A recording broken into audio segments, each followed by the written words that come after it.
जय श्री राम मेरे सनातनी बंधुओं। पिछले अंक में हम लोगों ने अध्ययन किया कि महर्षि विश्वामित्र राम और लक्ष्मण के साथ गंगा के तट पर पहुंचते हैं और वहां विश्राम करते हैं।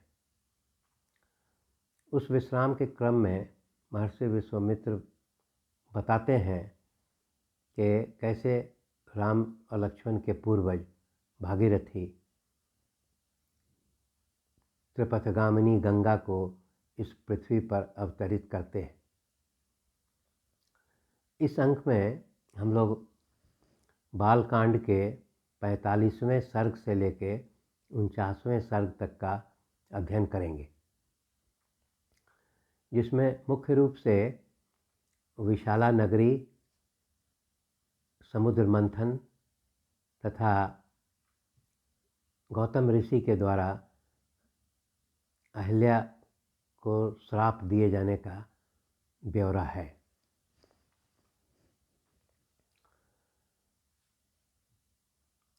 महर्षि विश्वामित्र रात्रि विश्राम के बाद सुबह में राम और लक्ष्मण के साथ गंगा को पार करके विशाला नाम की नगरी की ओर बढ़ते हैं। राम और लक्ष्मण पाते हैं कि ये विशाला नाम की नगरी जो है स्वर्ग के समान सुंदर है, इसलिए वो महर्षि विश्वामित्र से पूछते हैं कि उन्हें विशाला नगरी के इतिहास के बारे में बताएं। इस पर महर्षि विश्वामित्र बताते हैं कि पूर्व काल में उनके पूर्वज इक्ष्वाकु कुल के एक राजा हुए जिनका नाम विशाल था। उन्होंने ही इस नगरी का नाम विशाला रख करके इसको एक खूबसूरत नगर के रूप में बसाया था। विशाल के बाद कई राजा हुए जिनका नाम नीचे दिया हुआ है। विशाल के पुत्र का नाम हेमचंद्र था। हेमचंद्र के पुत्र का नाम सुचंद्र। सुचंद्र के पुत्र का नाम धूम्राश्व। धूम्राश्व के पुत्र संजय। संजय के पुत्र सहदेव। सहदेव के पुत्र कुशाश्व। कुशाश्व के पुत्र सोमदत्त। सोमदत्त के पुत्र काकुत्स और काकुत्स के पुत्र सुमति हुए, जो वर्तमान में विशाला राज्य के राजा के रूप में कार्यरत थे। यहाँ एक ध्यान देने वाली बात है कि श्री रामचंद्र के एक पूर्वज का नाम काकुत्स था, इसीलिए कई स्थानों पर श्री रामचंद्र जी को काकुत्स नंदन भी कहा जाता है। इसके पश्चात महर्षि विश्वामित्र बताते हैं कि इस विशाला नगरी का महत्व समुद्र मंथन से जुड़ा हुआ है। वे बताते हैं कि सतयुग के समय में काश्यप ऋषि की 2 पत्नियां थीं, जिसमें पहले वाली पत्नी का नाम था दीति और दूसरी पत्नी का नाम अदिति था। दीति के पुत्र जो है वो दैत्य थे और काफ़ी बलशाली थे, और अदिति के पुत्र वो देवता थे और वो भी बहुत प्रतापी थे। एक बार दोनों के पुत्रों ने ये विचार किया कि वो कैसे अजर अमर और निरोग हो जाएं। इसके लिए उन्होंने विचार किया कि क्यों न क्षीर सागर का मंथन किया जाए। इस निर्णय के आलोक में वासुकी नाग को रस्सी के रूप में रखते हुए तथा मंदराचल पर्वत को मथानी के रूप में रखते हुए समुद्र मंथन की कार्रवाई की गई। समुद्र मंथन में जैसा कि ज्ञात है, पहले विष की प्राप्ति होती है, जिसे भगवान शिव अपने कंठ में धारण करते हैं, और ये समुद्र मंथन हजारों वर्ष तक चलता है। और उस समुद्र मंथन के पश्चात सर्वप्रथम उसमें धन्वंतरी नाम के एक आयुर्वेद के धर्मात्मा पुरुष भी उत्पन्न होते हैं। इसके पश्चात बहुत सारी अप्सराएं उत्पन्न होती हैं। इसके पश्चात वरुण की कन्या वारुणी उत्पन्न होती है, जो कि सुरा की देवी है। और वारुणी जो है वो अपने लिए उचित पुरुष का खोज करने लगती है। तो दीति के जो पुत्र थे उन्होंने उसको स्वीकार करने से इनकार कर दिया, और अदिति के पुत्र थे उन्होंने वो वारुणी को ग्रहण किया। इसी कारण से चूँकि दीति के पुत्र जिन्होंने सुरा की देवी को अस्वीकार कर दिया उन्हें असुर कहा गया, और अदिति के पुत्र जिन्होंने सुरा की देवी को स्वीकार किया उन्हें सुर कहा गया। इस प्रकार समुद्र मंथन की प्रक्रिया हजारों वर्ष तक चलती रहती है, जिसमें बहुत सारे रत्न प्राप्त होते हैं। उसमें मुख्य रूप से एक उच्च कोटि का घोड़ा है जिसका नाम है उच्चैश्रवा, वो प्राप्त होता है। मणिरत्न कौस्तुभ प्राप्त होता है। उसके बाद अंत में एक अमृत का कलश प्राप्त होता है। अमृत का कलश प्राप्त होते हुए सुर और असुरों में भयंकर युद्ध प्रारंभ हो जाता है अमृत कलश प्राप्त करने के लिए। तो इस युद्ध को देखते हुए विष्णु जो है वो मोहिनी का रूप धारण करते हैं और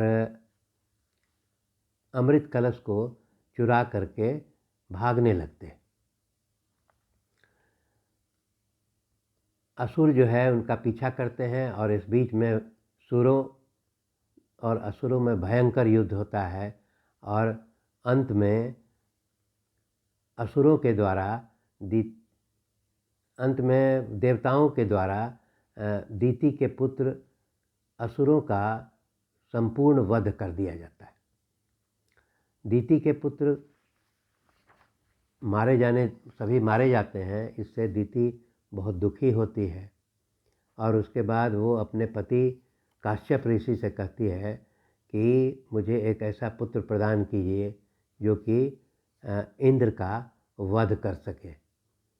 काश्यप ऋषि उन्हें पुत्र प्राप्ति का वरदान देते हैं और तपस्या करने के लिए कहते हैं। तो दीति ने जिस स्थान पर तपस्या की है वही ये भूमि विशाला नगरी है। इसी विशाला नगरी में दीति ने तपस्या की थी, और इंद्र चूँकि जानते थे कि दीति उनके वध के लिए पुत्र उत्पन्न कर रही है, इसलिए दीति की सेवा शुश्रूषा उसी विशाला नगरी में रह कर के करते थे। परंतु इंद्र जो है वो एक बार धोखे से दीति के गर्भ को 7 टुकड़े में विभाजित कर देते हैं। इससे जब दीति को ये ज्ञात होता है कि इस प्रकार इंद्र ने हमारे पुत्रों को 7 पुत्रों में विभाजित कर दिया है, तो वो इससे प्रण लेती हैं कि ठीक है, अगर आपने हमारे पुत्रों को 7 भागों में विभक्त कर दिया है तो हमारे पुत्र को मारुत नाम से प्रचारित किया जाए, और आकाश में वात स्कंध नाम के 7 मारुत पाए जाते हैं, जिनका नाम आवह, प्रवह, संवह, उद्वह, विवह, परिवह, परावह, ये 7 मारुत हैं। इन्हीं को 7 वात स्कंध कहते हैं। तो सभी देवता लोग इसको स्वीकार कर लेते हैं और दीति के सभी 7 पुत्रों को मारुत के नाम से विख्यात किया जाता है। इसके पश्चात सुमति के यहाँ आदर सत्कार पाते हैं महर्षि विश्वामित्र और राम और लक्ष्मण। और सुमति का आदर सत्कार प्राप्त करने के पश्चात महर्षि विश्वामित्र राम लक्ष्मण के साथ मिथिला की ओर प्रस्थान करते हैं।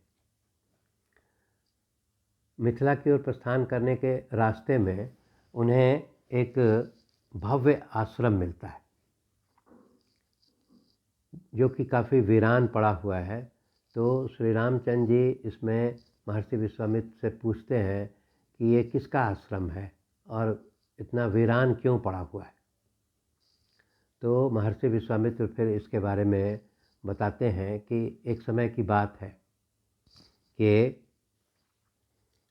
महर्षि गौतम अपनी पत्नी अहिल्या के साथ इस आश्रम में रहते थे, इसलिए इसका नाम गौतम आश्रम है। तो उन्होंने बताया कि एक बार की बात है कि जब महर्षि गौतम अपने आश्रम में नहीं थे तो इंद्र जो है भेष बदल करके, गौतम ऋषि का भेष बदल करके आश्रम में आते हैं और महर्षि गौतम की पत्नी अहिल्या से अनैतिक ढंग से शारीरिक संपर्क बनाते हैं। जब महर्षि गौतम आश्रम वापस आते हैं तो उन्हें ज्ञात होता है, तो वो इंद्र को भी श्राप देते हैं और अपनी पत्नी अहिल्या को भी श्राप देते हैं कि वो